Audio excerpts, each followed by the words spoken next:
Welcome to Membership Voice. I'm Kerro O'Shea, the coordinator of The Voice and the host for this evening's webinar. A very special welcome to tonight's presenter, past Governor Jitendra Prasad from Rotary Brisbane International. How are you, Jitendra? I'm good, thank you, Kerro. Thank you very much. I'm feeling good. Fantastic. Good to see all the lovely faces out there. Yeah, it is wonderful, isn't it? But at this stage, it's important to acknowledge the traditional owners of the land on which I'm presenting tonight's webinar, the Whadjuk people of the Noongar Nation, the traditional custodians of the land, and I acknowledge the strength of their continuing culture and offer my respects to elders past, present and emerging. At this stage, I'm really looking forward to hearing about the rise of Brisbane International, a fantastic story to be presented by past Governor Jitendra Prasad. Over to you, please, Jitendra. Thank you, Kerro, and good evening, everyone. And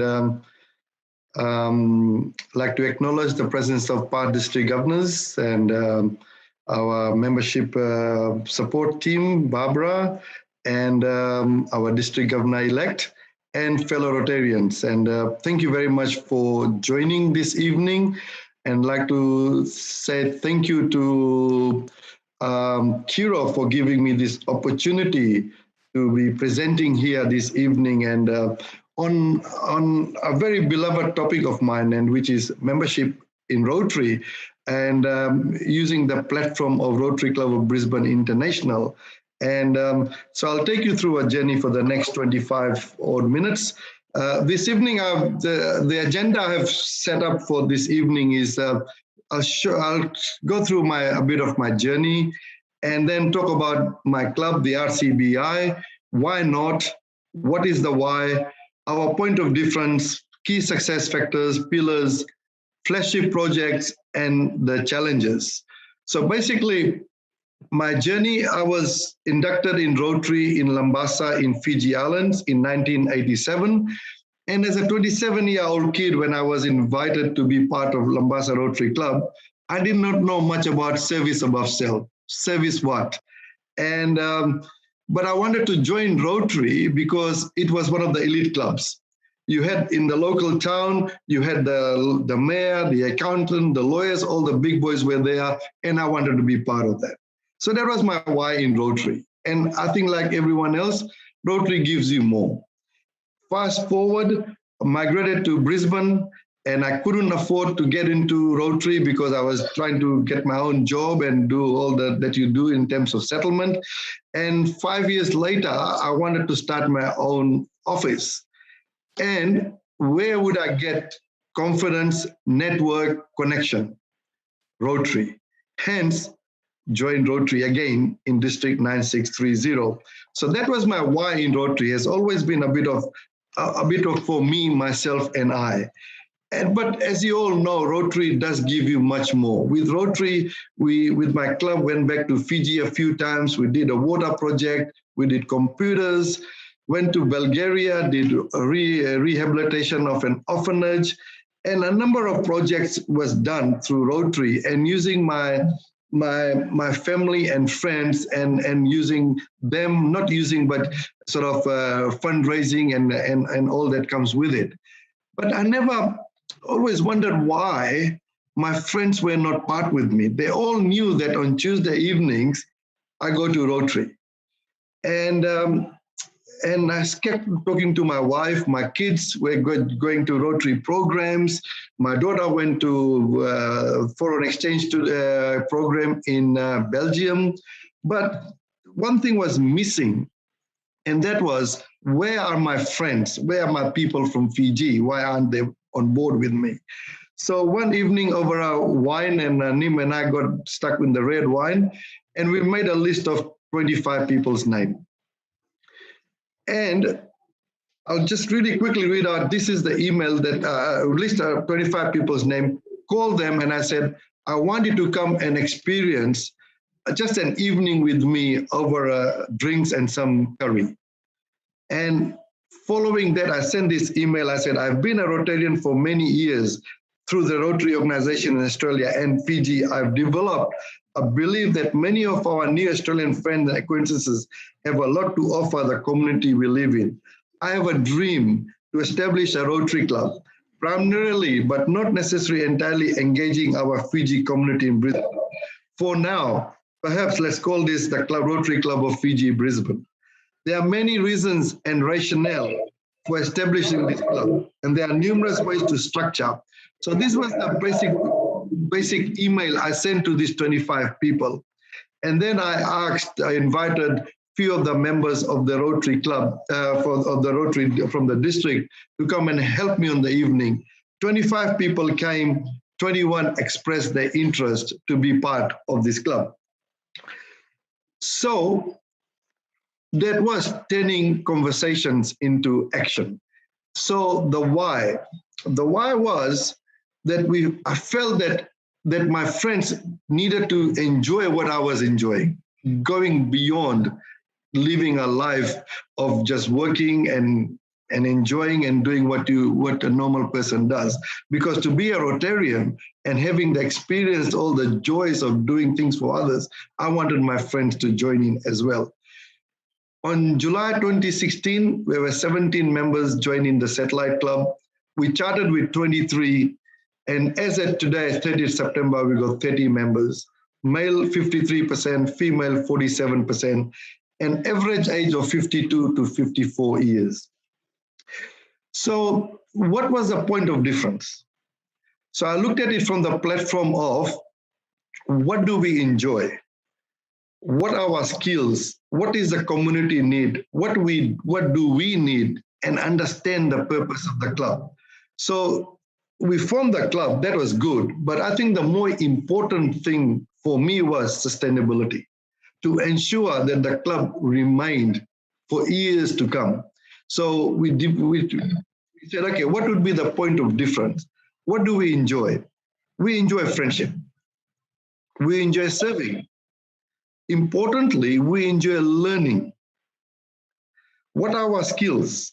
So the skills were from our diverse professions: teachers, accountants, lawyers, electricians, business people, social media skills.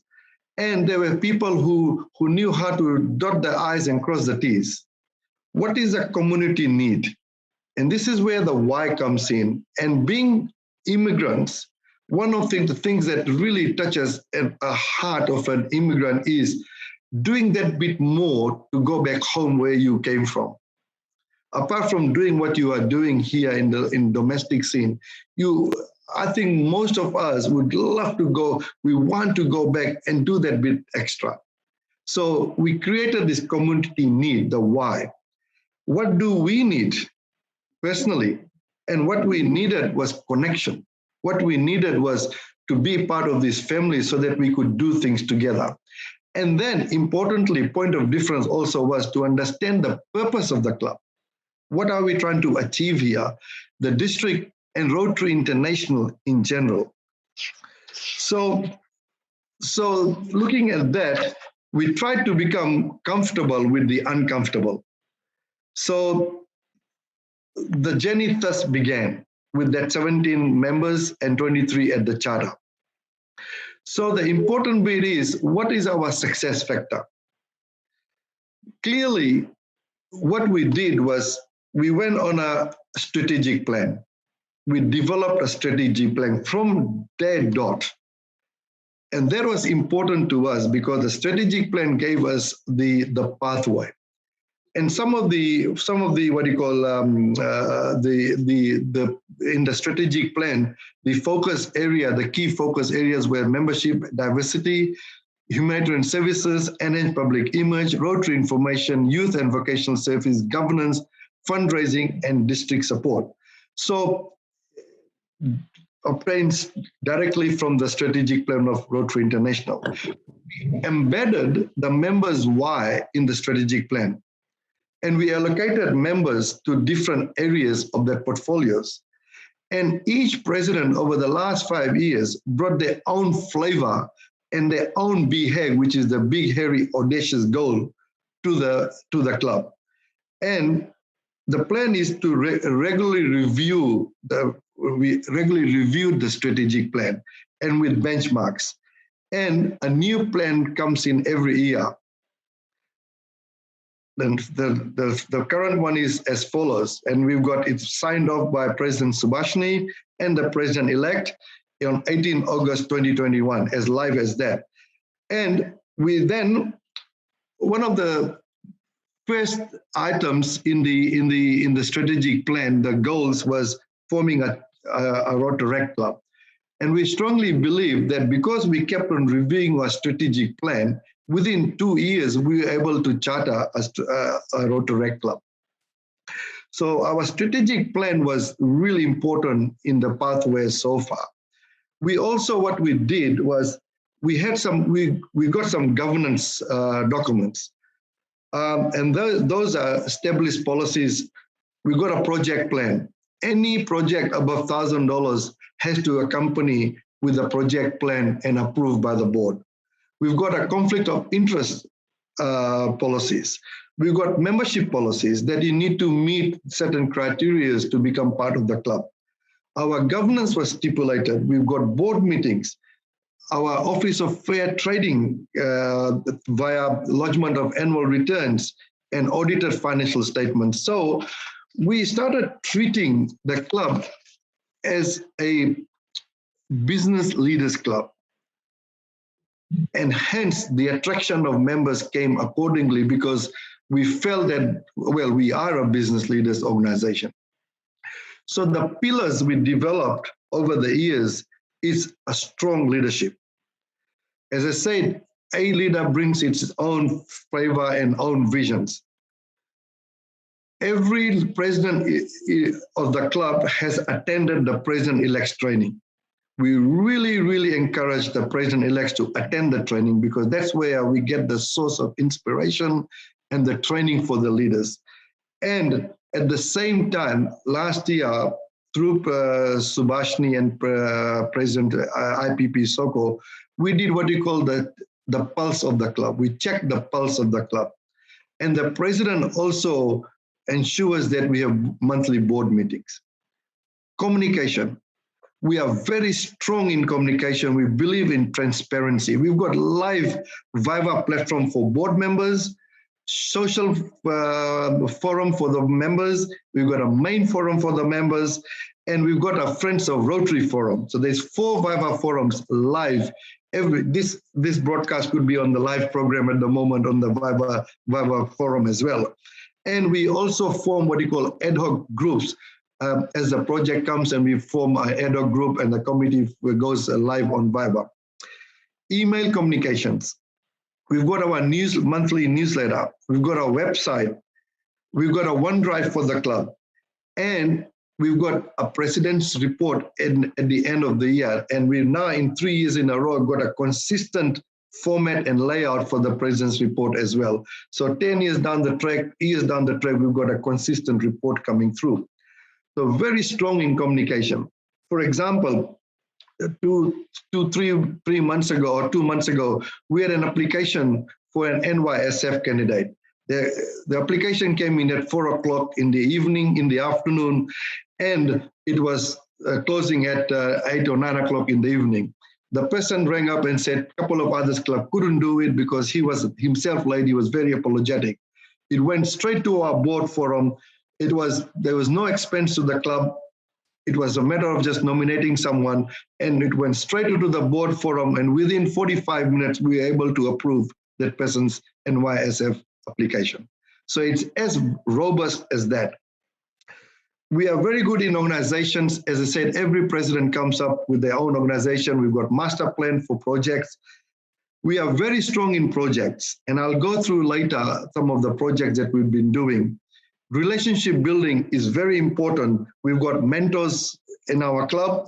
And one thing we try and do is we try and we're very friendly. We're all friends together. Anyone coming to the club, we treat them as part of our family, and relationship is very important to us. And importantly, shared experiences. What that means is basically after parties. So we have our flagship event, finish off at 11 o'clock at night. We all go to the president's place or someone's place which is nearby, and we share the experiences. We share how much fun we had. We have our annual general meeting at my place as the charter president.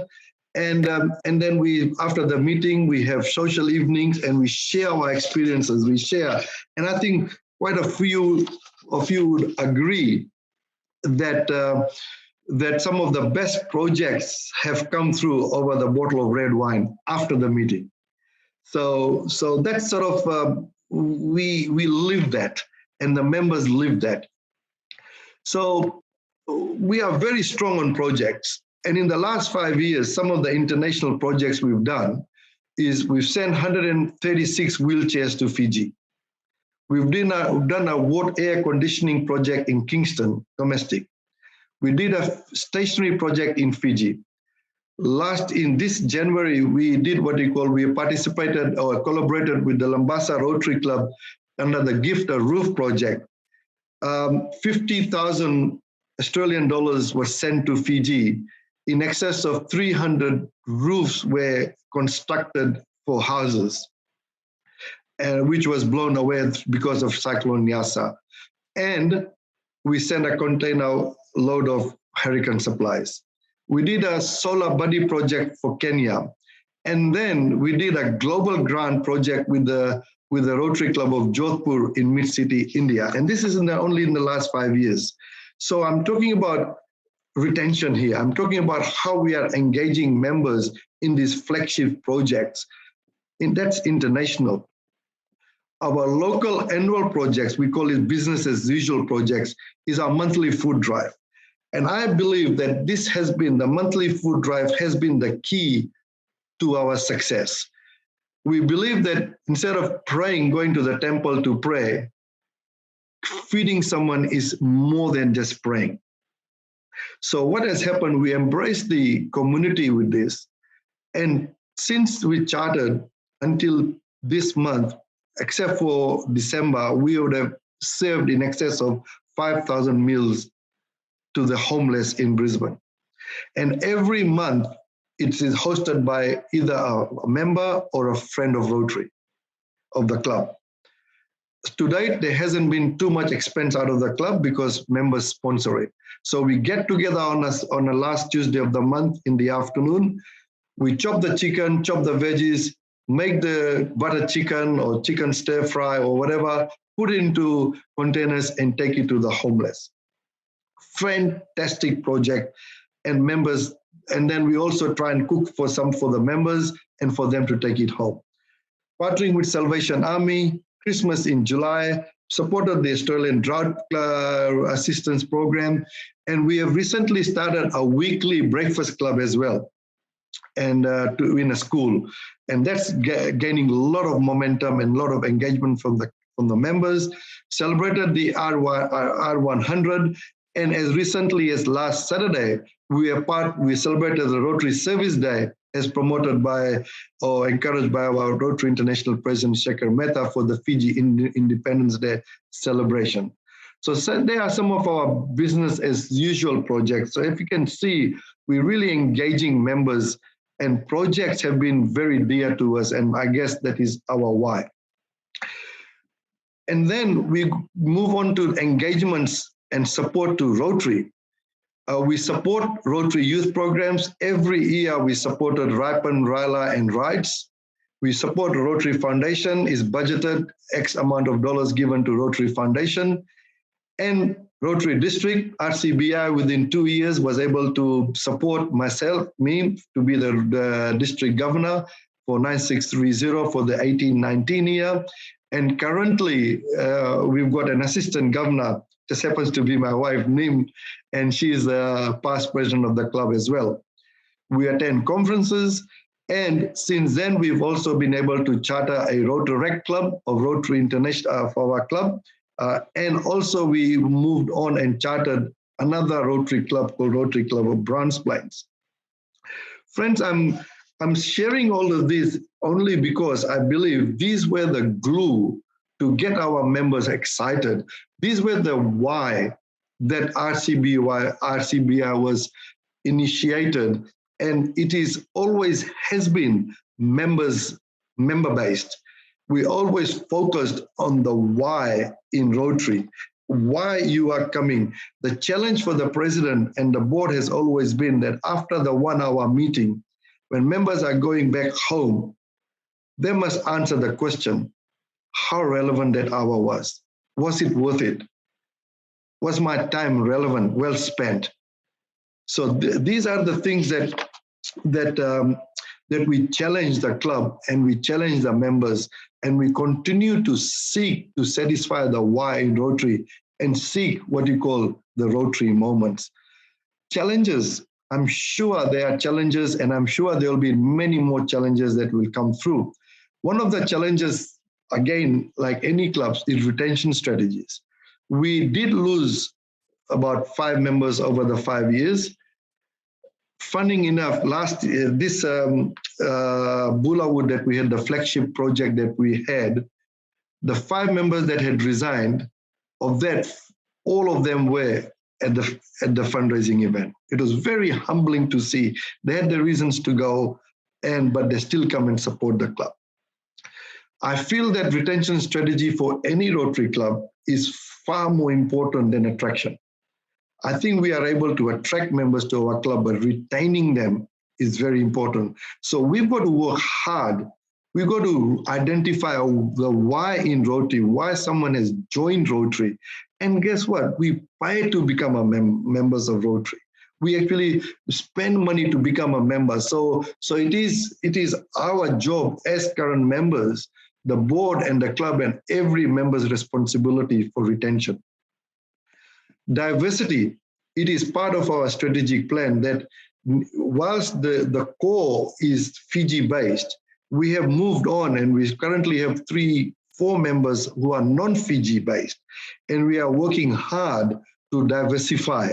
We're working hard to make sure that down the track that we are able to sustain diversity, embrace diversity. That is important to us. And meeting expectation of members. The strategic plan is really good, but we are also very keenly aware about burnouts, that we don't want to burn out members, and we don't want them to say this too much is happening as well. So we just got to have that nice balance going. And as I said a lot of time to my members, that this is a journey, my friends. Rotary is a blessed journey. We have been blessed to go out there and serve. As Shekhar Mehta said, that there was a guy who was complaining that he hasn't got shoes until he saw someone without legs. Rotary gives us that opportunity to do both, provide shoes and the legs. And it is on the vehicle of Rotary, together we are able to be able to go and serve, to change lives. The other challenges, sorry, it's not on the screen, is Rotary knowledge. I believe that the glue to keep members together is Rotary knowledge. The more knowledge we have, the more appreciation we have about Rotary, and it being a global organization, over 1.2 million members in 200 countries, the more appreciation we have, the more excitement it creates within the members. And so those are some of the challenges, and I think those are challenges which is maybe challenges for any Rotary club, I guess. And but we see at RCBI. So whilst it's important to celebrate the why RCBI was formed, but I think for me it was very important to share the last 5 years what we have achieved, so that becomes the trampoline to go further. We've got our president-elect now, and sharing some views with him, and he's excited about the board and his project that is coming through.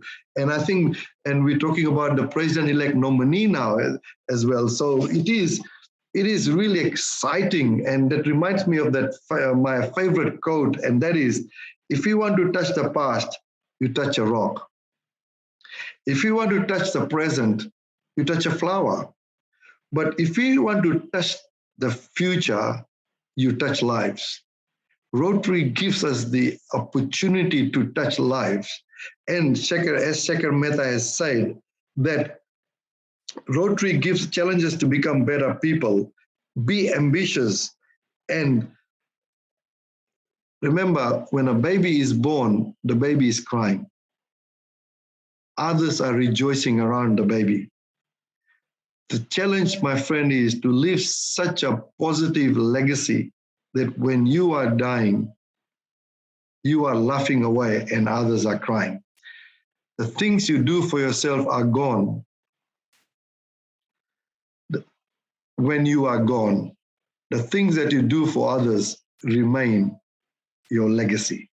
So I thank you all for being Rotarians. Thank you for coming on board this journey. Thank you for your why in Rotary. Thank you for your passion and love in Rotary. And let's together enjoy this journey and let's together serve to change lives. Thank you. You mentioned having membership standards, and I think that's absolutely fantastic because desperate and dateless seems to have become too much of the practice around the place. How do you balance the need for those standards with keeping the club accessible? Good question. And the membership criteria is quite clearly stipulated. And to be honest, we had a membership drive, and some of the members, I think, would be listening and agree with me that there were 5 members who applied, and we only went ahead with 2. And we thought the 3 needed more nurturism and more mentorism before they became part of our club. So I think, how do you keep the balance? The balance is that the why in Rotary must be clear, and we are upfront about it. And we want to ensure that if the why is clear, the retention is there. So that's the balance that we try and have.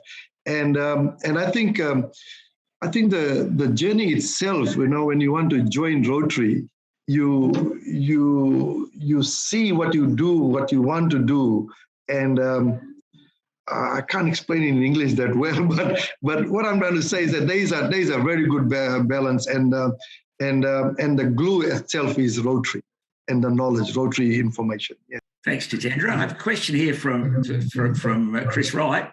Chris, would you like to switch your mic on and put your question, please? Thank you very much for that. I know Jitendra's been very active, and between Jitendra doing our membership in District 9620 and his predecessor, Tim Keeler, have been very active. And I think one of the big things that really stands out with membership directors, membership chairmen, whatever, is their motivation and their enthusiasm. It really just reeks and oozes of energy. And that's one of the things that I really enjoy, because you just want to be part of it. But I also know Jitendra has been very active in the Brisbane area in setting up a satellite club, a Chinese satellite club as well. And that has really gained a lot of momentum. And I think they've got, correct me if I'm wrong, Jitendra, because he's been a pinnacle part of setting up this Chinese club. There's 20 members currently, and it's just growing exponentially. It really is. And the Sunnybank area in Brisbane is very heavily Asian orientated. And he's really tapped into a very strong area there as well. Do you want to talk a bit more about that, Jitendra? Because that really is wonderful. What you're doing. Thank you for bringing that up, Chris. Yes, indeed. Peter Huang, a member of the Sunnybank Rotary Club, and we spoke about the concept of a satellite club. And I think the important bit is that the club needs to be ready. The club members needs to be aware that there is opportunities like your satellite club, like your passport clubs. So when we spoke, I was invited to Sunnybank Hills, and there was an interesting question that morning, and that question was, why satellite club? Why can't these people join our own club? And my answer to that was diversity. My answer to that was embracing diversity. Sometimes we are not aware that certain things, certain cultures you got to be just aware of it. And it's just the acceptability of it. And people like to be around their own group, but The thing is that Rotary is bigger than that. So once we get this, just like RCB has started with the Fiji group, but we have now embraced diversity. So that is the journey that we go along. So embracing diversity is important, but at the end of the day, I think what we've got to remember, it's not about us. It's about serving someone. It's about going out there and doing that someone for someone else. And you know what? I think you'll all agree with me that we are the ones we enrich our own soul by doing that. So the fastest way to grow Rotary is, I believe, forming new clubs. Satellite Club is a really good way of doing it, and I've been really excited. 23 members now, Chris, Past District Governor Chris, and we are looking at chartering the club or converting the Satellite Club into a Rotary Club before end of June next year. Thanks, Chris, and thanks, Jitendra. I'd like to take a moment to acknowledge Barbara Mifsud, our Regional Membership Officer, who's in the audience, and to whom I owe thanks for this, because it was Barbara who pointed out the amazing story of Brisbane International. And Barbara has a question about learning and mentoring. So over to you to ask a question, Barbara. Thanks so much, Kero, and thanks, Jitendra, for sharing the story. I love hearing about the continuing story of your club. It's very exciting. You mentioned, Jitendra, that Rotary Knowledge is the glue that keeps the members together, and I know that with starting new clubs, a lot of the effort is in you might have people who don't know about Rotary, and and educating people about Rotary. So I just was wondering, what strategies do you have for educating members? Do you have like a new member orientation program or some kind of ongoing mentoring program? Thank you, Barbara, and like to acknowledge your support from day dot when we proposed the name of Rotary Club of Brisbane, Fiji, and you were part of this journey. And thank you so much. You are forever embedded in our Rotary, in RCBI's clubs. So thank you for your support. Yes, we did a RLI, Rotary Leadership Institute, a condensed version. Instead of over 3 weekends, we saturated the RLI program into 1 day. And we got the club to come in, and I think we had 20 members who joined in and undertook that program. The other thing is that every meeting we've got Rotary information. So there is a member who talks about Rotary. It's part of the Rotary agenda. So that's another Rotary information. And then we've got our newsletter coming out, and a lot of communication. So. And we also got not only mentorism, we got nurturism. We're promoting nurture, how we nurture the member. Mentor is a relationship, but nurturism, it comes from inside, that you nurture them into a Rotarian. We all become members of a Rotary club, but there are certain times, certain events happen that we become a Rotarian. And don't we want Rotarians in the club, not necessarily members in the club. So that's the journey, and the journey is a lot of information. Every meeting there is Rotary information and RLI program, absolutely, and also district assembly. We push and encourage members to attend district assembly as well. Thanks, Jitendra, and thanks, Barbara, for your question. Now I'd like to go over to Marilyn Raymond to ask her question, please. Over to you, please, Marilyn, about burnout. People talk about, or Rotarians talk about burnout, and I seem to get into trouble a lot in our area from burnout because I'm like on a treadmill all the time in comparison to a lot of other people. So it's really hard for me to sort of judge when people are getting burnout. But I noticed that there's a lot of projects being done in the club that we've been speaking about, and yet we haven't mentioned anything too much about people leaving the club because of burnout. And that, I think, is a big problem in people leaving. I don't think they leave for all the reasons that we have, like monetary reasons or ill health or whatever. I think sometimes it's because of burnout. I don't know why. But I'd like to hear what other people think about burnout question. I think I did mention that as part of our challenge when I was addressing the challenges for my club.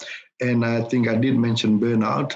And I've noticed that in my visit to other clubs that it is an issue. It's a balancing act. Marilyn, is it Marilyn? Yeah. And it's a balancing act. And there is no answer to that. It's just, I think it's leadership.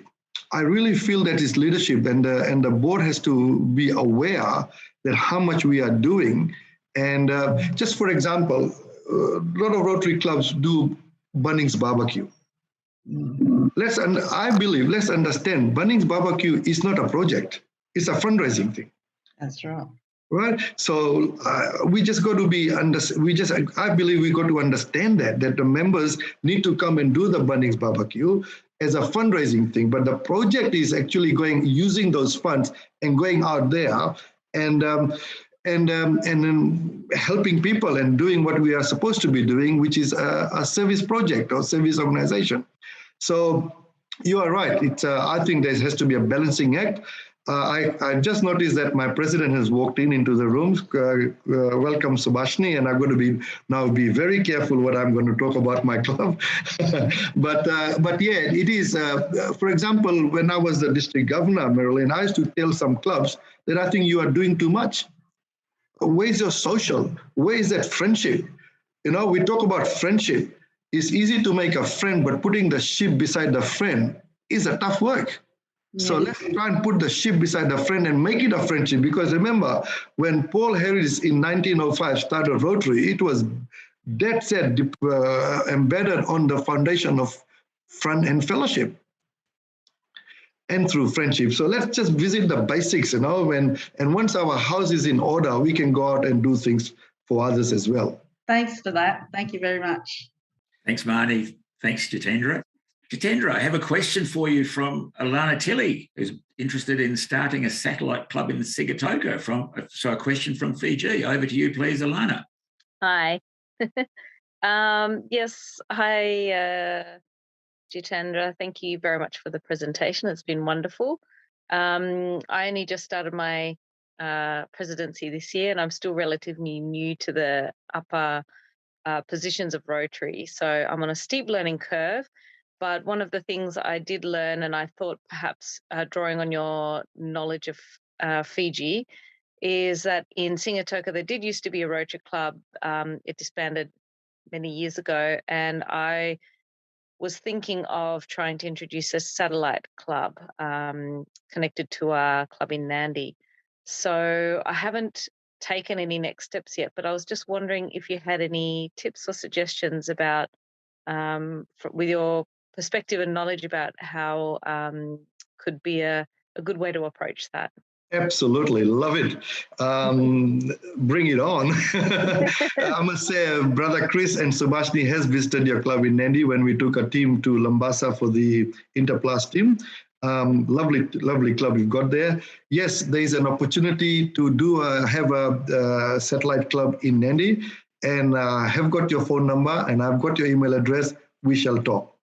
Absolutely. Right. But there is an opportunity, definitely, and I'd love to be part of that.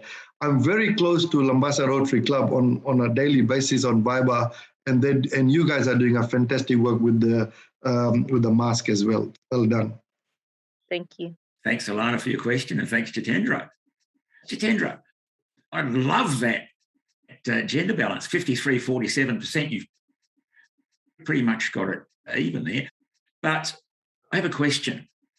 If we're to improve the overall position of women in Rotary, and we see certainly from my experience with my district, that whilst they make up about 25% of our members, women typically fill 40% of the key roles. What is Brisbane International doing to develop more women leaders in Rotary?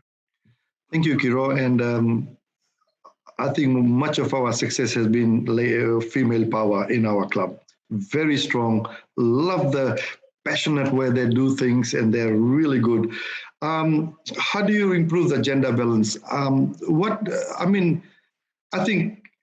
I don't think there should be a differentiation between male and female. I think the process of inviting people and asking them to be Rotarian is the basic. How many times, I mean, let's be honest, and you don't have to answer this, how many of us have asked someone to become a Rotarian? I sometimes challenge my leadership team in the district. How many of them have actually put their hands up, or can have put their hands up and invited someone?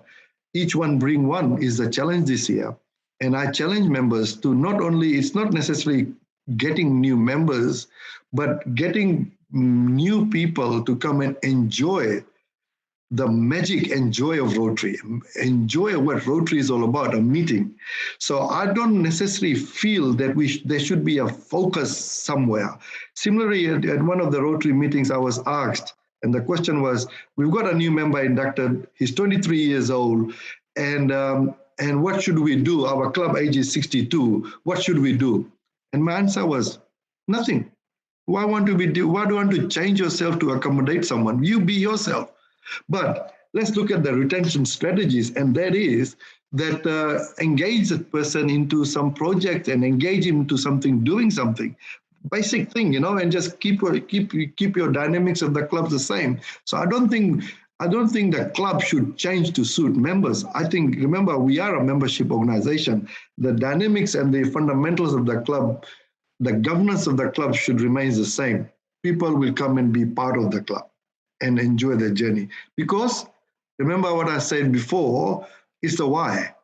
So if a 22-year-old, if a female or a male or someone walks into the club because their why is clear and the club is able to meet the expectations, then you've got them as members.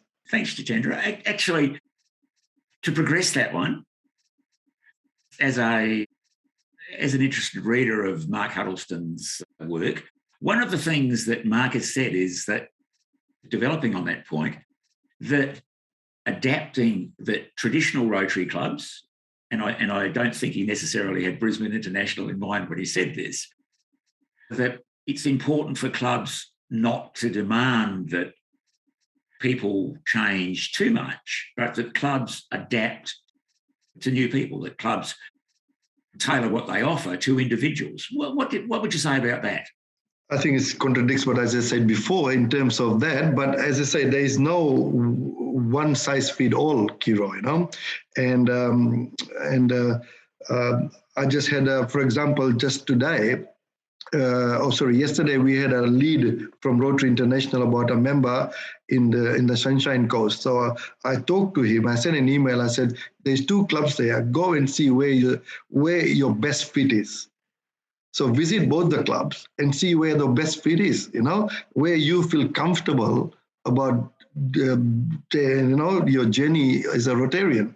So what I mean by a club not meeting, I think clubs should meet the expectations of a prospective member, because that's one of the reasons 33% left Rotary, isn't it, Barbara?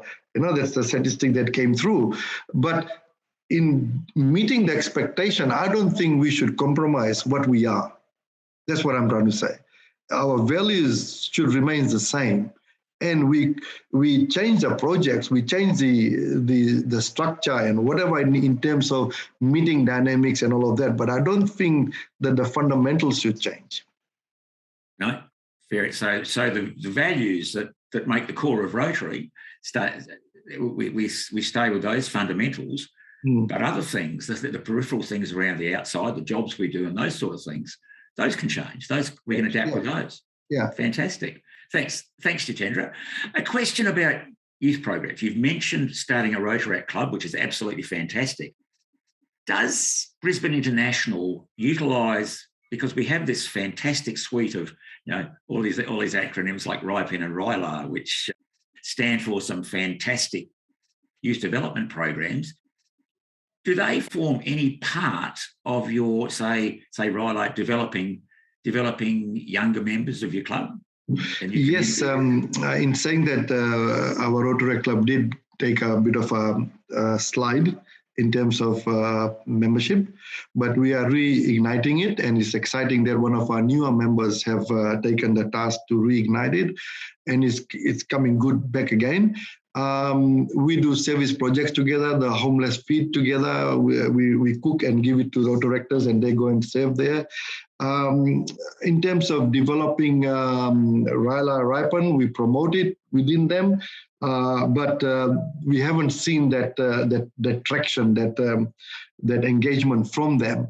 But it's coming, it will come. But I think that's a very good point that you've raised, that could be a source or a pool to promote our youth programs within them. I totally agree with that. One of the things that we've been promoting, and we've run a trial on it, is the concept of using Rila, for example, as a form of traineeship, where we pay the $800 odd for someone to go to Rila, but we get them to do something for the club.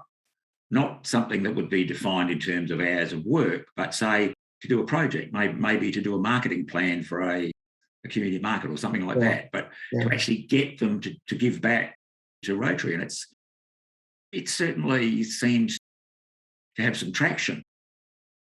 You mentioned an average age. Yeah. Say, what would the makeup of the club be, say people under 40 versus, say, people over 60 and that sort of thing? Unsure. Maybe my president can help me here. Subhashini, could you help me with that statistics? We got some very pretty and young ladies in the club, that's for sure.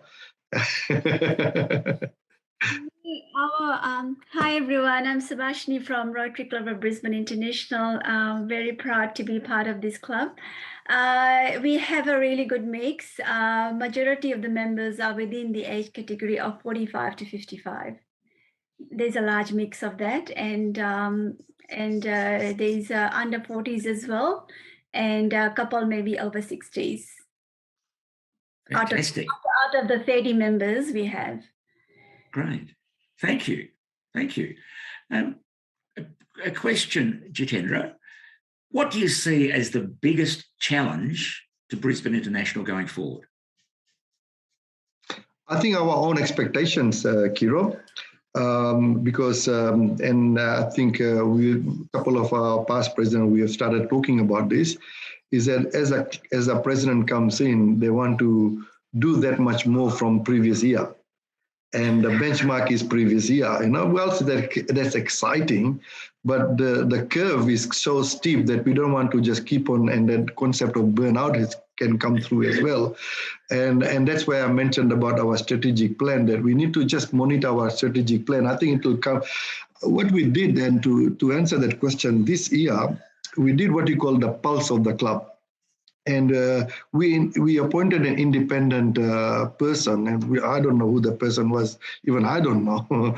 And we asked the members to survey. So we got the question from RI database, and we used the Monkey platform and Survey Monkey, and all the result went to this independent person, and the result came to the board. So what we did at the board level, we said, okay, this is from the members. So we flicked it straight to the members, and this is the feedback, right? So whilst we're doing it, we the board agreed that there will be some criticism. So we've got to be strong to accept it.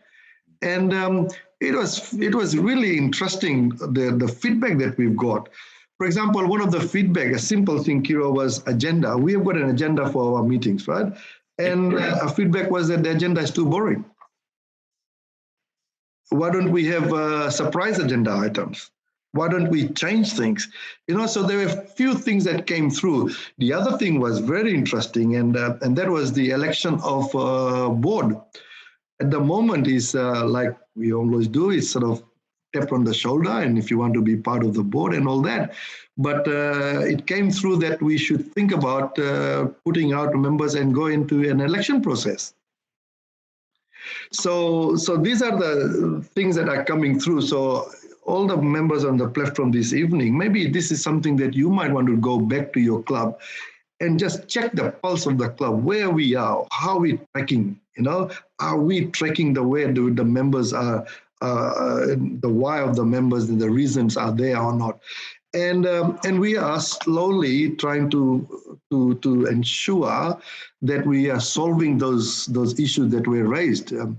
Another one was a really good one, Kiro, and that I was taken aback a bit, and that was that, and we didn't realize this, that in our flagship program, what you call fundraisers and a few other things, that's where the past presidents or the senior Rotarians were doing much of the program, and it came through by saying that why can't we give that opportunity to someone else, the younger members, and we didn't even realize that was happening. So that is something really good. And Subhashini just made a comment before that tomorrow we've got our club assembly, and we do 4 club assemblies in a year, and it's going to be a very robust meeting tomorrow. Just robust meaning, just again going back to the pulses and checking where we are. So we've got to be honest with ourselves, and importantly, I believe we've got to be honest to the organization. We've got to work hard because it's not about us. It's about those people who benefit from us. It's about that person we did the water project and the person is drinking out of that well. We never get to meet them. But why should they not get the benefit of our hard work?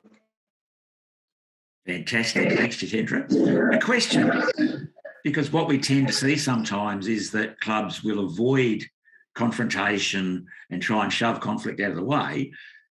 Is a bit of confrontation and conflict actually work through the right way? Can that be good for a club? I like to say robust discussion instead of confrontation. I'd like to say a good heart-to-heart talk.